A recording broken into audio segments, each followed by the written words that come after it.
Hi everyone. Welcome to 6.3 Domain and Range Part 2.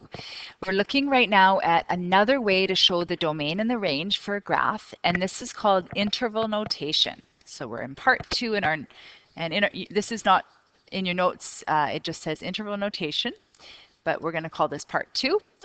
And then we're actually going to put it all together as well. So number lines, interval notation, put it all together in a summary. Interval notation is another way to show your domain and your range, but what it does is it just shows the upper limit and the lower limit for x and for y. And it shows those limits in a set of brackets. It's a really simple way to show the domain and range, but it's so simple that it doesn't really tell us it doesn't necessarily tell us if the data is continuous or discrete, but it's still useful. So let's go ahead and learn how to show interval notation. So again, you will be using two sets of brackets, one for domain and one for range. And you need to know a couple of you need to know what the brackets mean first. So we're going to use a square bracket. Okay, a square bracket means that that limit, or in other words, that value, okay, is included. All right. If we have an open circle on a graph, which means that data point is not included, when we're using interval notation, we're going to use a round bracket, okay, on that value to show that that value or that limit is not included. So round brackets mean that the value is not included. It's not a possible value. We also use the symbol infinity to show that there's no limit. In other words, it just goes on to infinity. So we need to know these three things. So square brackets show that a point is included. A round bracket shows that that point or that value is not included. Infinity is what we use to say it goes on and on and on. So let's go ahead and do some of these. So all numbers between 0 and 10 inclusive. Okay, and I'm actually going to go ahead and add all real numbers here. Okay, just to be being really consistent. So all real numbers between 0 and 10 inclusive. Well, on a number line, that would be from 0, okay, up to 10.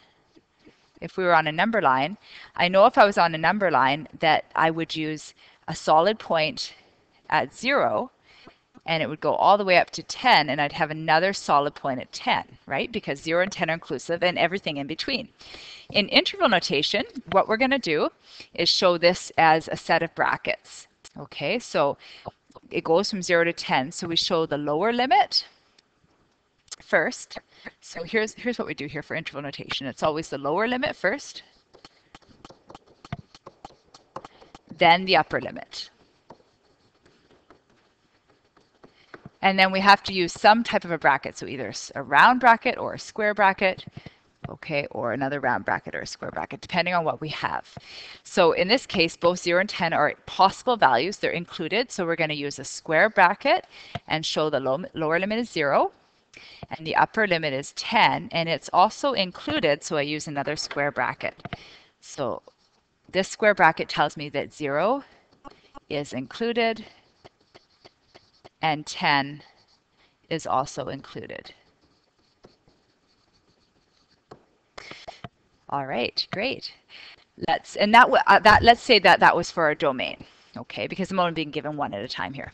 Let's say that the range was all numbers greater than 0 and less than 10. So you have to read the words here.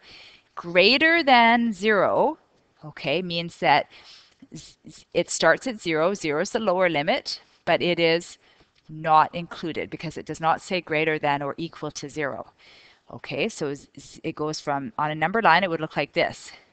An open circle at 0, okay, up to 10, and it would have another open circle at 10 because it says less than 10, not less than or equal to 10. So again, our lower limit is 0. Our upper limit is 10, but 0 is not included, so I use a round bracket, and 10 is not included, so I use another round bracket. So those round brackets mean that those limits are not possible values. Let's do another one. Let's say that this next one is going to be our domain. So we're talking about x values. Let's say that it says the domain is all numbers greater than 0 and less than or equal to 10. Okay, again, greater than 0 tells me on a number line that 0 would be an open circle, cannot possibly be 0, and it goes all the way up to 10, and it says less than or equal to 10, so it's a solid dot at 10 because it can be equal to 10. And on my interval notation, I'm going to say 0 is the lower limit, and I'm going to use a round bracket because it's not included, and 10 is the upper limit, and I use a square bracket because it is included. Okay, let's do the next one. All numbers greater than 0. Okay, let's say this is our range. Well, that tells me that y starts at 0. Okay, but it's greater than. It's not equal to 0. It doesn't say greater than or equal to 0. So I would use an open circle at 0, and then it can be anything bigger than 0. So I would just use an arrowhead if I was doing a number line, which really tells you it goes all the way to infinity in the positive direction. So on my interval notation, I'm going to say the lower limit is 0. I use a round bracket because it's not included. And the upper limit is infinity here. Okay, but I have to choose. Do I use a square bracket or a round bracket? We always use a round bracket for infinity. So only because we don't exactly know where infinity is. We can't define infinity, so we can't put a definite square bracket right there. So we always use a round bracket. Okay, if the limit is infinity. So either upper or lower limit, we always use a round bracket. And at the top of our notes here, okay, we could write that infinity here. We could make a little note right here, okay. We're going to use round brackets. So you would use one of those two round brackets. Okay, let's do one more together here. So all numbers greater than or equal to 0. Again, sometimes doing a quick number line is easy. And you say to yourself, okay, well, greater than or equal to 0 tells me that I start at 0, and that's a solid dot because it could be equal to 0. And greater than tells me it goes on in the positive direction, but there's no upper limit, so it's really just going to infinity. So here I would write 0 is my lower limit. It's an included point. Infinity is my upper limit, and I use a round bracket to show that that's the upper limit and it's not a definite limit. All right, great. So that is interval notation. You also have this on your data booklet. Let me show you that very quickly. If you're looking at your real number chart, everything is sort of summarized nicely for you right here. So when you have inclusive points, okay, on a number line or a graph, it looks like that. And it shows you that you use square brackets for the upper and the lower limits. Okay, it shows you that you use round brackets when both the upper and lower limits are not included. And then it just continues to show you other examples. So if one upper limit is included, the lower one isn't. Okay, so you have all of this information on your data booklet as well to help you. Okay, let's put it all together for ourselves. So let's look at some graphs. We'll figure out what the range and the domain are, and let's express them in words, number line, and interval notation. So the first one I'm looking at, this is a pretty strange looking graph.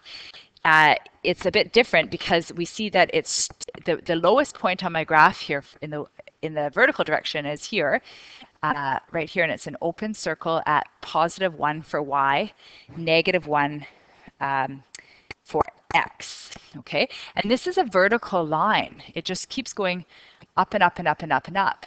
So there's a couple things I notice. Let's first talk about the domain. Okay, so just in our own words, it's good to think about where does x go from. If you look at the domain, every point on this line has the same value of x. It's at -1. Every single point that I could pick on that vertical line has a value of x equal to -1. So x is always -1 for all y values, or everywhere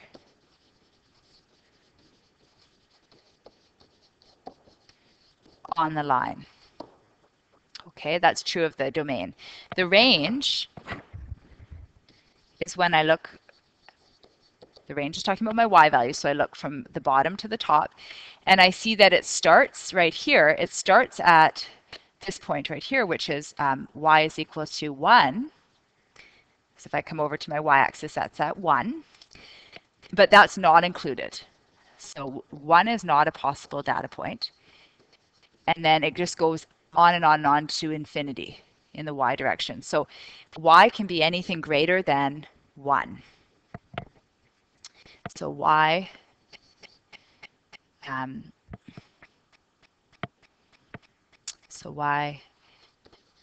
can be greater than 1, and there's no upper limit.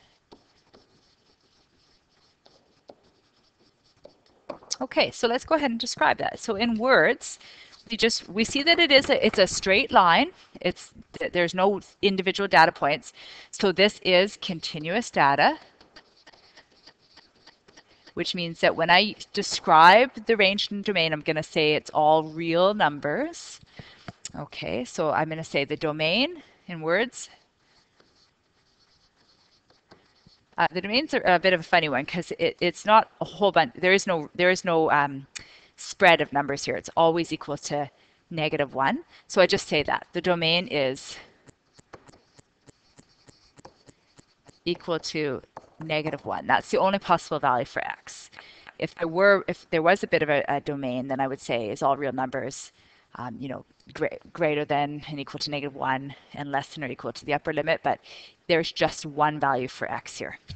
So that's all I have to state. The range, okay, is all real numbers greater than 1. I say greater than because it can't be 1, so I don't say greater than or equal to, just greater than 1. Okay, does not include 1. On a number line, this is very easy to show. So the domain is really simple. It's always -1. So I would put a dot right here at -1 because -1 is a possible point, and that's it. Okay. The range is going to be starting at 1, but 1 is not a possible point, so I use an open circle at 1, and then I'm going to show that it continues on in the positive y direction. So it's going on and on towards infinity. Interval notation. Domain has the same upper and the same lower limit. So it's basically a square bracket, -1, okay, and then I could write -1 again here to show that's also the upper limit, and a square bracket. Okay, the range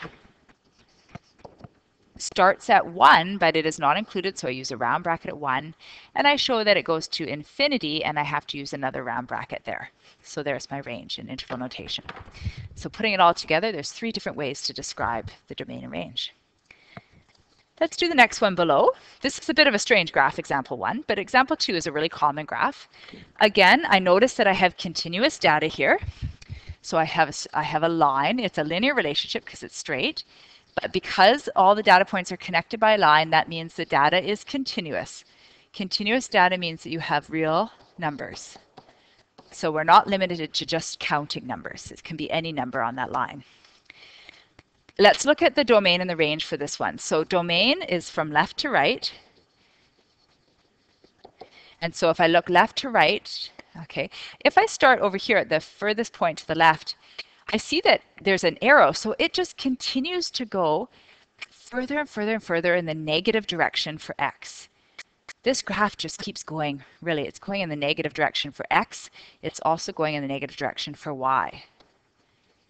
Okay, so there's no lower limit for x. Okay, there's also no lower limit for y.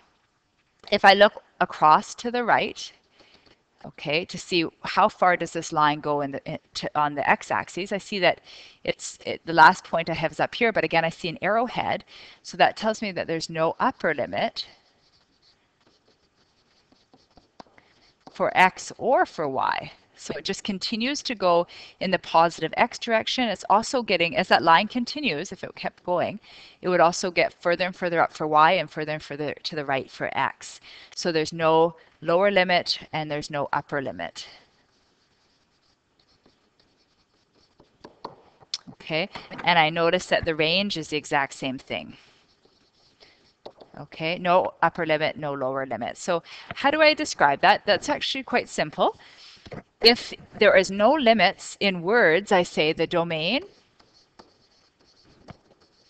is simply all real numbers. I don't have to say what the lower limit is or the upper limit because there is not an upper or lower limit. So I just say it like that. The domain is all real numbers. And the range is the same. So the range, that means that x and y could be any value at all. So range is all real numbers because they could be any value on that line. On a number line, again, that's very simple to show. The domain will be your x values. And you're just going to show a line. You could start it at 0, and it's going in the positive direction to infinity and the negative direction. There's no upper or lower limit. The same thing is true for the range. So I'll show my range as a number line, but this time I'm showing the y values, and it just carries on in the positive direction and the negative direction, okay, with 2 arrowheads. Interval notation, if there's no lower limit, no upper limit, we show infinity for both of them. So the lower limit for x is infinity with a round bracket, and the upper limit is infinity as well. And the range is going to be the same.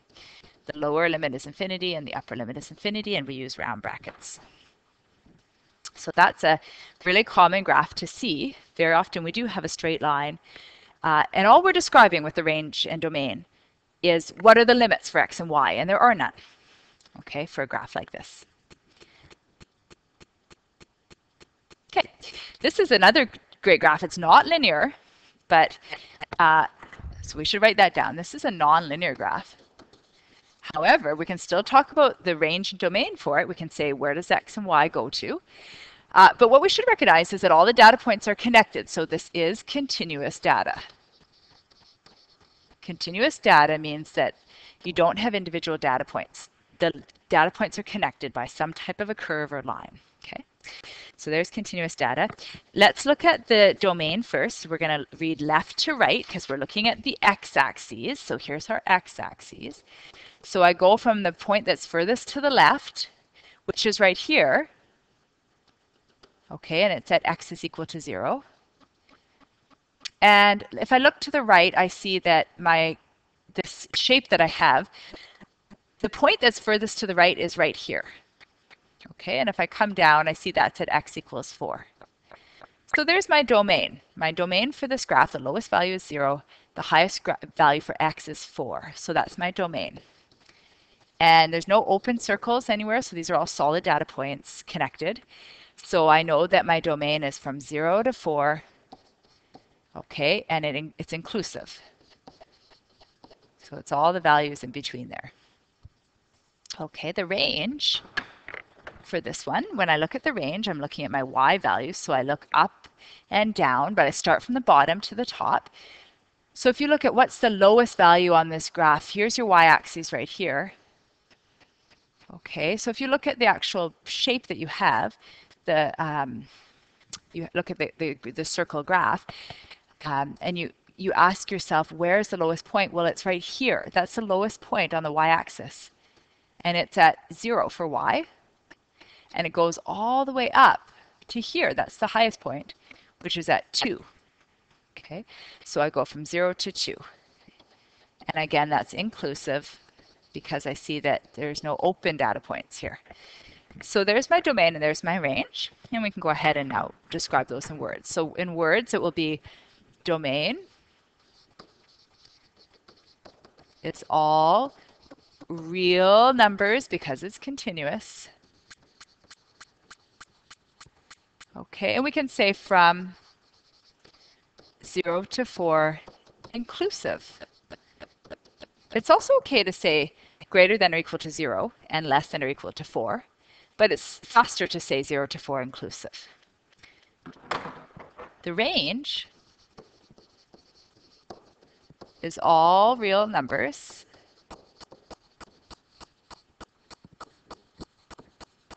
from 0 to 2 inclusive. So this is actually an elliptical shape. It's not actually a perfect circle. Okay, let's go ahead and put those domain and range on a number line. So let's start with our domain. So x goes from 0 to 4. So I put a point, a solid point at 0 and a solid point at 4. And then I connect those because it could be also any values in between 0 and 4. My range on a number line shows my y values, and they go from 0, which is an included point, all the way up to 2, and I connect those because it could be in between 0 and 2 as well. And my interval notation, I use a set of brackets to show the upper and lower limits, and because my domain is from 0 to 4, I'll show 0 and 4 as my limits. My lower limit is included, so I use a square bracket, and so is my upper limit. And my range, again, goes from 0 to 2, so there's my upper and lower limit, and they're both included, so I use a square bracket for each.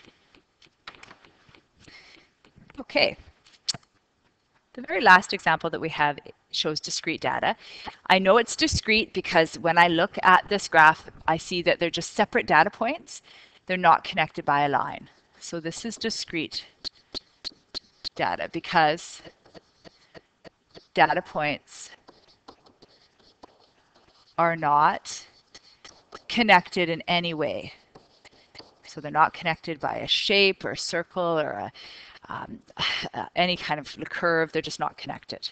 Okay, so what I have to do here is figure out, well, what are all the possible values? So let's figure out what the coordinates of each point are. So let's work from the left to the right. Over here, I could see that this point right here, this first point, is the point -2 for x, and it's at 1 for y. Okay, up above it is the point, again, -2 for x, but this is higher up, it's at 2 for y. The point to the right of that, right here, is at -1 for x and 2 for y. A little further to the right, there's another point here, but this is at +1 for x. Sorry, +1. And it's at +2 for y. Okay, and then the last point down here at the bottom is at +2 for x. And if I look at where it is for y, it's at -1. So those are all of the values that I have for x and y. Okay, so the domain is just the x values. Okay, and what do I have for x values if I look at it? For x, those are all the first coordinates that I have. So I have -2, -1, 1, and 2. Okay, and the range is a finite set of y values. And again, if I look at the second coordinate there for everything, those are my y values. So the lowest one that I have is at -1. Okay, I also have 1, and I also have 2. Okay, those are my only values I have for y. Some of them are 2 is repeated. So let's go ahead and we can describe that in words. This is discrete data. Okay, so what I'm going to say here is that the domain, I don't say all real numbers because they're not connected by lines. These guys are integers. If you look at them, okay, I have negative and positive values, but they're all counting numbers. So these are integers. Okay, integers. So what I'll say is domain is the integers, and I list them. -2, -1, 1, and 2. And that's it. Okay, that's all there is to it. The range is the integers -1, 1, and 2. Okay, on a number line, I'm simply just going to show those as points on the number line. So for the domain, I'll show -2 as a solid point, -1 as a solid point, 1 and 2, but I do not connect them by a line. Okay, so not connected because these are discrete. And my range is going to show the 3 values that I have for y, which is -1, 1, and 2. Okay, not connected by a line. Interval notation, I could also use a list here, but interval notation I'll do first. So the domain, same thing is true here. I show the upper limit and the lower limit, but the lower limit comes first, and it's -2 for x, and the upper limit is 2, and they're both included, so I use square brackets. Notice that the interval notation doesn't tell me anything about the fact that this is discrete data. That's one of the limitations of interval notation. The range is going to show my upper limit, lower limit. I start with my lower limit, which is -1. It's a square bracket because it's included. And the upper limit is 2, and that's a square bracket because it's included. And finally, we could also write these out as a list. If I show my domain, I would use a curly bracket and write all of the possible values for x. And I'd close the set with a curly bracket. And for the range, I do the same thing, -1, 1, and 2 with a curly bracket. Okay, there's my list. And that's our last example there. I wanted to just give you one that used discrete data. I'd like you now to do your worksheet 6.3. In your worksheet package, it's called Domain and Range. And it's got lots of examples where you have to go back and forth between number lines, graphs, interval notation. So it's really good practice for you to check, to try, and then check your answers. The answers are posted on the website. Thanks for joining me and good luck. Bye for now.